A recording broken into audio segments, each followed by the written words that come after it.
Hello friends, this is Chetan. Recently India ने Qatar के साथ बहुत बड़ी डील साइन की है और इस डील के तहत इंडिया कतर से 2048 तक लिक्विफाइड नेचुरल गैस यानी एलएनजी खरीदेगा। इसकी टोटल जो कॉस्ट है वो $78 बिलियन की है। आप ये देख सकते हैं, India renews $78 billion LNG deal with Qatar. Friends, Bharat की सबसे बड़ी एलएनजी इंपोर्ट करने वाली पेट्रोनेट एलएनजी लिमिटेड ने कतर की सरकारी कंपनी कतर एनर्जी के साथ ये एग्रीमेंट किया है और इस एग्रीमेंट के तहत कतर हर साल इंडिया को 7.5 मिलियन टन गैस का एक्सपोर्ट करेगा। इस गैस का use electricity, fertiliser making and इसे सीएनजी में बदलने के लिए किया जाता है। इंडिया की एनर्जी सिक्योरिटी के लिए एक बहुत बड़ी डील मैं कहूँगा, क्योंकि इंडिया की बढ़ती energy demand and middle east में जो कन्फ्लिक्ट चल रहा है उसको देखते हुए ये डील इंडिया के लिहाज से बहुत क्रूशियल है। और रिसेंटली हमारे प्राइम मिनिस्टर ने भी कहा था कि 2045 तक इंडिया की एनर्जी डिमांड दुगनी हो जाएगी और इस डिमांड को पूरा करने के लिए ही इस डील को रिन्यू किया गया है। जैसा कि आप सभी जानते हैं कि जो इंडिया है वो वर्ल्ड का थर्ड लार्जेस्ट एनर्जी कंज्यूमर है।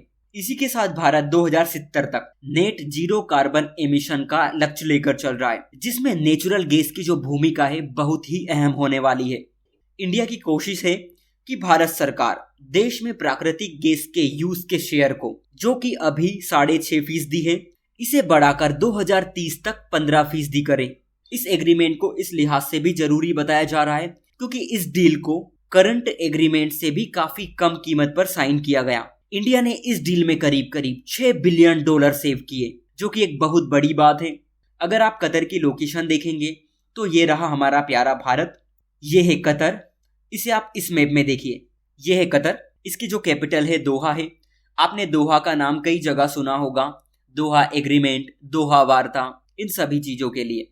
इसके आसपास के अगर आप रीजन देखेंगे तो ये है पर्शियन गल्फ, ये है गल्फ ऑफ ओमान और ये है होर्मुज स्ट्रेट, जो इन दोनों गल्फ को कनेक्ट करती है।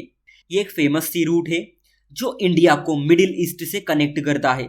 आसपास की कंट्री अगर आप देखेंगे तो ये है सऊदी अरब, यूएई, ये है बहरीन, कुवैत और ईरान को भी आप देख पाएंगे।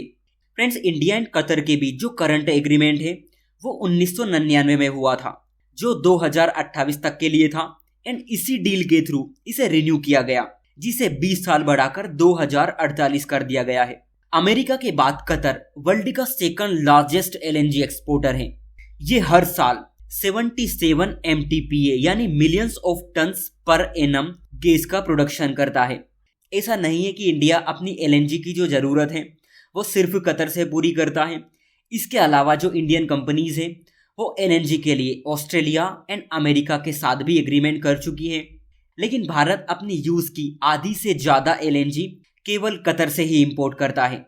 अगर आप ऑफिशियल डेटा देखेंगे तो भारत ने 2022-23 में लगभग 20 मिलियन टन एलएनजी इंपोर्ट की थी, जिसमें से अप्रोक्सीमेटली 54% कतर से आई थी। इसका मतलब है कि हम अपनी एलएनजी की आधी डिमांड कतर से पूरी करते हैं। डीजल और पेट्रोल के कंपैरिजन में आप देखें तो जो नेचुरल गैस होती है वो ज्यादा क्लीन मानी जाती है, जो कि क्रूड ऑयल से सस्ती होती है। आपको ये भी पता होगा कि इंडिया कच्चे तेल एंड नेचुरल गैस के लिए इंपोर्ट पर निर्भर है। लगभग हम 85% कच्चा तेल आयात करते हैं। इस लिहाज से देखें तो जो नेचुरल गैस होती है वो देश की एनर्जी ट्रांजिशन में अहम भूमिका निभा सकती है। नाउ आपका क्वेश्चन ये होगा कि हम कतर से ये एलएनजी लेंगे कैसे।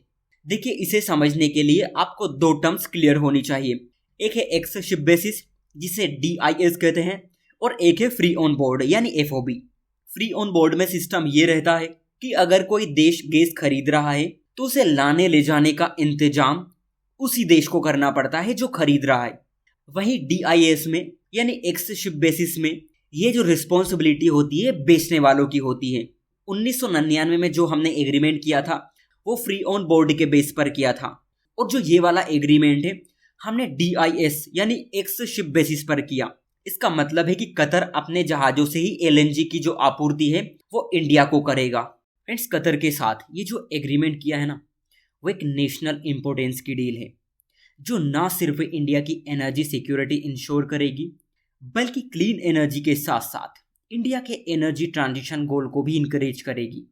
इसी के साथ अगर आप देखें तो ये एक तरह की लॉन्ग टर्म डील है जो इंडिया की एनर्जी डिमांड की टेंशन को काफ़ी हद तक कम करेगी, क्योंकि आप जानते होंगे कि गल्फ वाला रीजन हो, रेड सी वाला रीजन हो, रशिया यूक्रेन वॉर हो, इजराइल हमास वॉर हो, इन सभी घटनाओं ने पूरी दुनिया को अस्थिर कर दिया। इन घटनाओं का इम्पैक्ट इंडिया पर डायरेक्ट देखने को मिला, चाहे वो फर्टिलाइजर हो या फिर क्रूड ऑयल।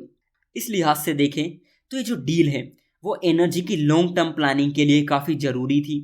पहले वाली डील से काफ़ी सस्ती है एंड इसके अलावा मेन तो इंडिया की एनर्जी डिमांड को देखते हुए, क्योंकि जिस तरह से इंडिया की जनसंख्या बढ़ रही है उसके साथ साथ एनर्जी डिमांड भी बढ़ती जा रही है।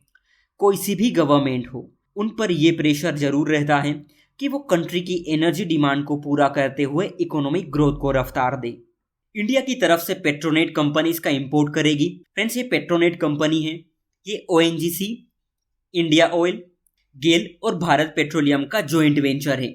गुजरात के दहेज में इस कंपनी का टर्मिनल है जहां पर जहाजों से गैस आती है और फिर उसको अलग अलग पेट्रोलियम कंपनी में डिस्ट्रीब्यूट कर दिया जाता है। ऑलराइट, इसके अलावा अगर आप इंडिया कतर रिलेशन देखेंगे तो आपको बहुत सारे अप्स एंड डाउन्स देखने को मिलेंगे।